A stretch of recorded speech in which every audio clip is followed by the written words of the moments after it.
It's a musical, and nothing's as amazing as a musical, with song and dance and sweet romance and happy endings happening by happenstance. Bright lights, stage fights, and a dazzling chorus. You want to be great, then you gotta create a musical. Hello, everyone. Hopefully you're all doing well with the whole quarantine, staying at home situation. If you're not awake right now while this is starting, hopefully that song woke you up a little bit. If you couldn't tell from that song, today we are discussing musical theater. I jumped at the chance to do a presentation for this week. For those who I haven't told so far, I was basically born and raised in musical theater. My mom has her master's in theater. I've been doing musical theater basically my entire life. And as I was doing the readings for The Black Crook and the surrounding readings this week, I thought that it might be useful to actually have a presentation that goes through some of the basics of the different forms of musical-ish theater, and then getting into why these debates that we're seeing in the readings about whether The Black Crook is the first musical matter. So with that, I can go ahead and put that our first slide, move over to that scene, leads to our title, which is Opera, Musical, Burlesque, Oh My, the difference between musical performances and why it matters. And so, as I kind of said before, just to forecast in a more accurate order, today I'm going to go over the origins of Western theater, and that is something that I want to kind of convey, that this is a discussion of Western theater, not Eastern theater, that this is very much that one-sided kind of Eurocentric theater. Then we go into opera and operetta, variety shows and burlesque, the American musical. We'll talk about then the Black Crook debate. And then finally we'll get into why does this debate even matter. So to get started, I'm going to go ahead and take this all the way back to ancient Greece. And this is where we really see the start of Western theater. Thespis, it's the origin of the word thespian for actor, actress. He is considered the first actor of Western theater. He is the first person who took to a stage and took on a role that was not his own. And basically, he lived in the 500 BC era, which 550 BC to 220 BC was the heyday of Greek theater. And this was basically all about being a ritual for Dionysus. And Dionysus was basically the god of theater, wine, celebration, bunch of things that we could go into. But these productions could be satyrs, comedies, more epics, and the best playwright basically would be crowned and given accolades and things like that. One thing that we get from Greek theater that is still something that you hear about today is this concept of a Greek chorus. And though these could widely vary in size, these were the people who were not acting on stage. It averaged out to basically be about 15 people, and they would either speak or sing in complete unison. So we see then that even at the origins of Western theater, we have music.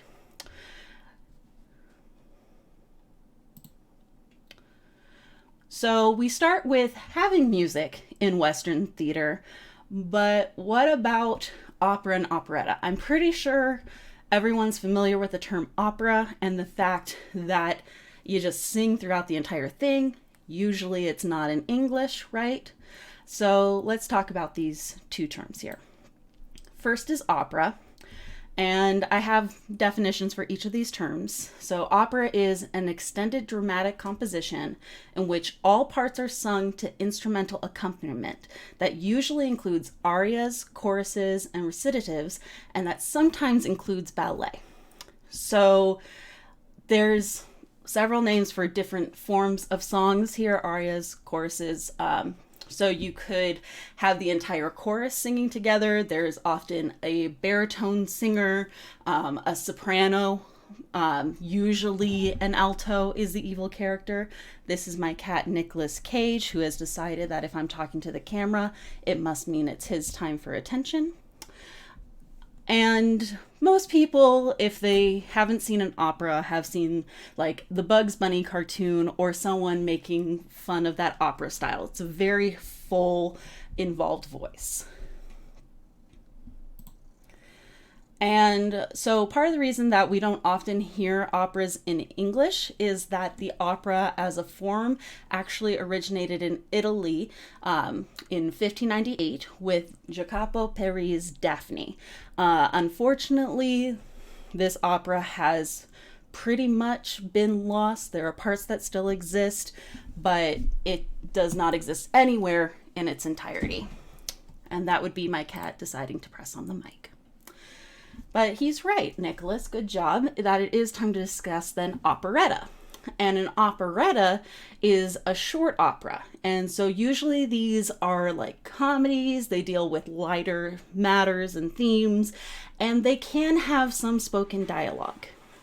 So that's an important point here, is an operetta might have some spoken dialogue, and opera basically has no spoken dialogue.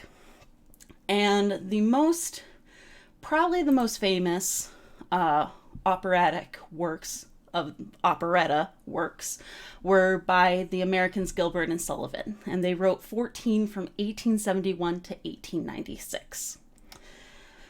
So I have included in these slides examples of the styles with the opera. This is the Queen of the Night aria from the Magic Flute. This character is banning another from the land. It's this whole big thing, but it's probably one of the most recognizable arias, I would argue, in all of opera. And then the other is a very famous song that even if you didn't know it was Gilbert and Sullivan, you would probably recognize. It's the I Am the Very Model of a Modern Major General song, which is from Pirates of the Penzance. And so although you can't click the links obviously in this video form, I will include a downloadable PowerPoint that also includes my notes on it, and I'll have a piece that just has links to the videos that I've included in this presentation. So that way you can watch them on your own time. So then we can go over and talk about variety shows and burlesque. So we've talked about vaudeville and variety shows in this course before. Mary included this great documentary episode on vaudeville that includes a ton of information about both of these things, as well as some information about burlesque. And burlesque, as we know, is a type of variety show. It usually, though, involves strip acts. So this was not the kind of show that you would probably take your granny to, right? One thing that we can say about burlesque and variety shows in general, things that you might see on the vaudevillian stage, is that these performances were usually short overall. You're moving through your acts quickly, getting the next person in. And often they were meant to entertain not just through skill, but also through comedy. So one of the most famous burlesque acts was Gypsy Rose Lee. Her mother basically forced her and her sister into vaudeville from a young age. And this was mentioned by Gypsy's sister in the documentary that Mary had us watch, as well as that their mother always thought that vaudeville would be coming back. So Gypsy was on the later side of burlesque acts. When they were children, vaudeville was still around, but it started to cycle out. But she became this huge burlesque star. And part of her routine was not just stripping off her clothes, but it was actually very comedic in nature. So on the left of this video, I've included a version of Gypsy Rose Lee's strip routine, but it's from a movie, so it is a very clean version. There's no actual nudity included, but it'll give you a sense of the comedic nature and how she went about her routine. And then on the right, I've included basically a song from the musical Gypsy. This is the 1990s movie version of that musical that shows her progressing comfort from her first burlesque performance through to her outright fame. And since we're talking about the musical Gypsy, let's go ahead and talk about musical as a form and the origins of musical theater. So the American musical can be defined as a form of performance combining acting, singing, and dancing to present a fully realized story. Unlike ballet and opera, musicals advance the plot through singing, dancing, and spoken dialogue equally. So this is an important point. We've read some plays in this class already that have had characters sing, but they know that they're singing, and the song that they're singing does not advance the plot in any way, shape, or form, right? We might have dance acts in plays that we've read, or variety show acts in plays that we've read, but those are kind of a pause on the story. They don't actually do anything to advance the plot. So this is the key central thing to take away, that a musical should have the plot advance through the singing, dancing, and acting. So if we talk about that and have that definition, then we can say that the first modern musical was actually Showboat in 1927. And the example that I've included on this says left, for me it's right. I don't know if this is mirrored, we'll find out, is from the 1936 film of Showboat. There was also one done in 1951. This song that I've included actually shows how big race was and continues to be on the American stage. The Miss Julia, the character who sings the majority of this song, Can't Help Lovin' That Man, is passing for a white woman. She's actually mixed.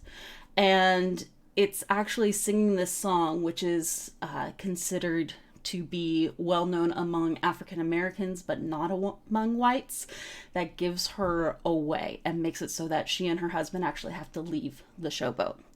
So that is why I wanted to include this scene, show some of the themes that we have been talking about in the 19th century, also being reproduced in then the 20th century. But this is very different from The Black Crook and different from musical extravaganzas that came before it. If you want to know more about that, I don't want to make this presentation all about Showboat. I can talk a lot about Showboat, but if you do want to know more, I'm going to include a clip from a documentary that actually goes into more detail about Ziegfeld and him thinking that this was going to be an utter disaster and how it became such a big hit, and actually includes footage from the 1929 run. There is no footage remaining from the 1927, unfortunately.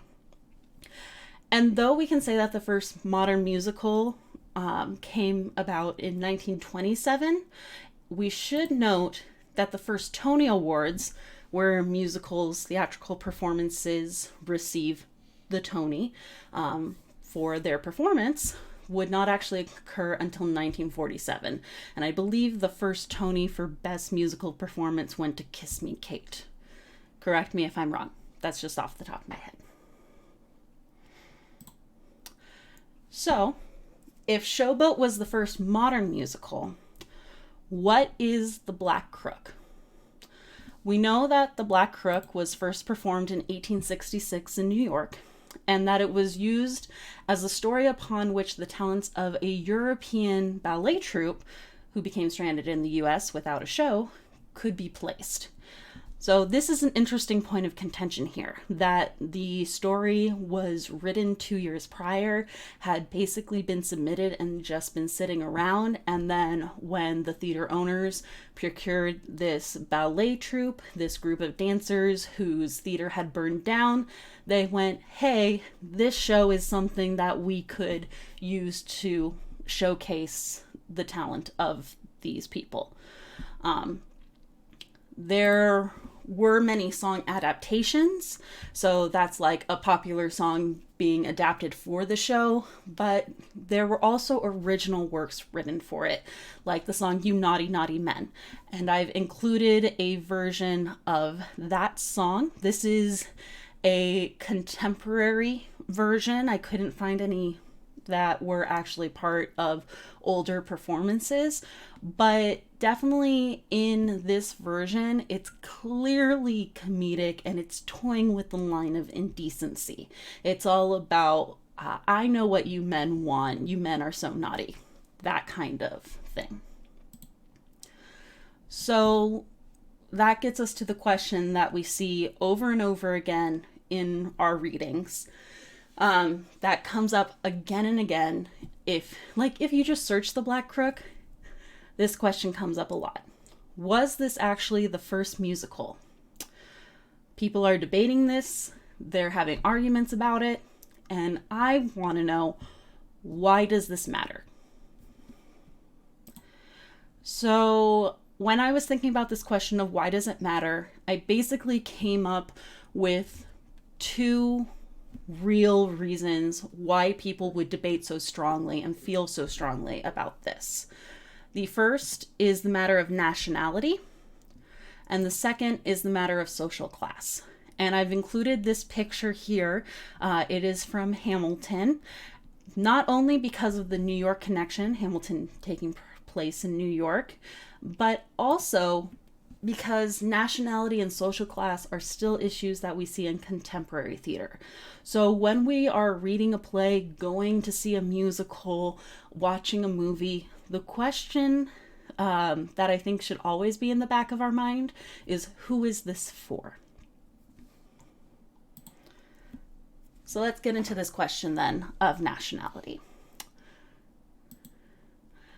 To start with nationality, let's think about the American identity and what it means to have an American identity.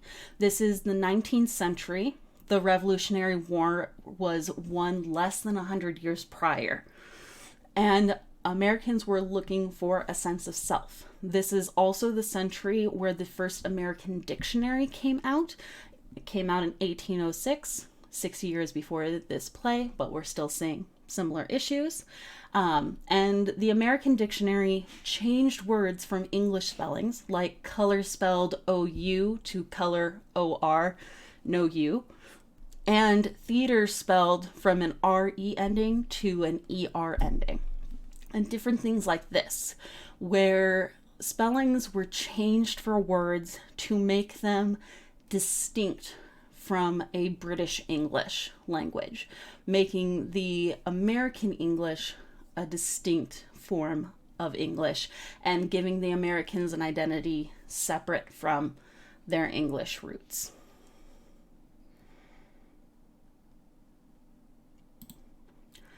And when you have this struggle for an American identity, we see the same things that we've been seeing in our plays and talking about throughout the weeks, that race and immigration were major concerns, not only on the stage, but also in everyday life in New York.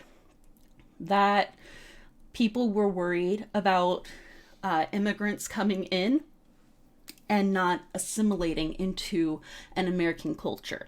They were concerned about this American identity becoming diffuse because of who was coming in. Definitely disagree morally with a lot of the stances that they took, but these are some of the concerns that we've been seeing on stage. So we get this quote then from our reading this week from Rogers. And don't worry if you don't want to read it, I'm going to read it anyways. So this is taken in part. There are a few sections that I ellipsed over. So if you want to check the page and find the quote, you can read along, check those sections. But it says that Bernstein begins by discussing The Black Crook as the show historically considered to be the first American musical comedy. Then he goes on and ultimately attributes much of the production's success to the base pleasures of its dancers' scantily clad legs and to its being able to pass for art, given its European pedigree. I added this emphasis on European, that what we see here is there is a concern with The Black Crook being the first musical because though the written form, the dialogue, the script, was written by an American, the dancers were all European. And ultimately, the point of putting on the musical was to show the skills of these European dancers. And that also connects then to our second issue of social class. Sorry, it's a little late here, so I'm yawning a bit. Okay. I took part of this image that Mary had put in her presentation slides, I want to say a week or two ago. That was the 1949 magazine about the tastes from highbrow to lowbrow. And what I wanted to focus in on here was the entertainment side, where we see this division between the upper middle brow being theater, highbrow being ballet, lower middle brow being musical extravaganza films, and lowbrow being Western movies. So first of all, we see this split between live theater and movies. And though we can't see that in the 19th century, because movies weren't around then, we do see a lot of parallels happening between 19th century class stratifications for entertainment and this 1949 image. Notably, the picture of the lower middle brow musical extravaganza film features a woman in an ornate headdress who we can presume is scantily clad. She has no sleeves or straps on, her makeup is done up, the top of her cleavage is in frame, but not the rest of her. We can probably presume that she is of the Ziegfeld Follies variety of musical extravaganza, where, just like The Black Crook, women were scantily clad and it was a lot of spectacle. And this differs from the upper middle brow who attend theater, which in 1949 did include live musicals. Though this image that they've included for theater is very obviously like something Shakespearean. We should remember that the Tony Awards started in 1947. They were marking musical theater as something deserving of awards, not entertainment spectacle, but a form of art. So we see that 1949 musical theater would definitely be something that is considered upper middle brow. And then just as a side note, ballet being highbrow, think back to fashion, of taking the fashions from France and thinking about like copying what the Europeans do as what you do with high social class. Here we see again ballet being originally a European art form. We see that connection still going on. So this comes from the intro to The Black Crook in the Matlaw reading, which is the blue book. And it says, this is within the first paragraph, by the way. Though it has become renowned as America's first musical comedy, The Black Crook, perhaps with even greater justification, may be cited as the foremost precursor of American burlesque. And this ultimately comes down to this idea of spectacle. So this might give you a better understanding of why people are arguing that The Black Crook isn't America's first musical because it featured non-Americans as the cast, and it ultimately catered to a lower class of people. Whatever that means, people take it for what they think. So those are kind of the two main reasons that I'm seeing there. And these are things that we still see today. Like with Hamilton, there are people citing how as a Black person, they suddenly feel a connection to the founding fathers.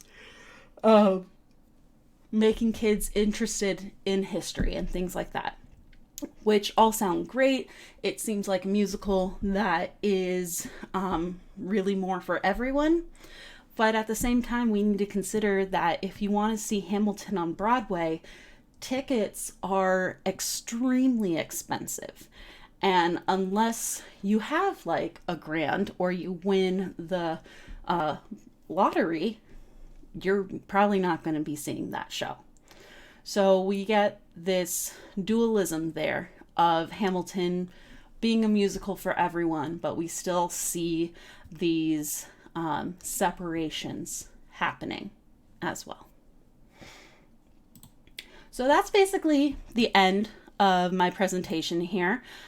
Sorry, went a little over on time. Just want to wrap up with the few key takeaways, and those are that music has been a part of Western theater from the very beginning, that there are many musical theater forms, opera, operetta, etc., but the American musical is a unique art form combining singing, acting, and dancing to advance a plot. And finally, that our arguments about The Black Crook indicate more about our sense of nationalism and social class than they say anything substantial about the show. I hope that you enjoyed this presentation. I hope that you are staying safe and healthy wherever you are. And yeah, see you all on our class website later. Bye.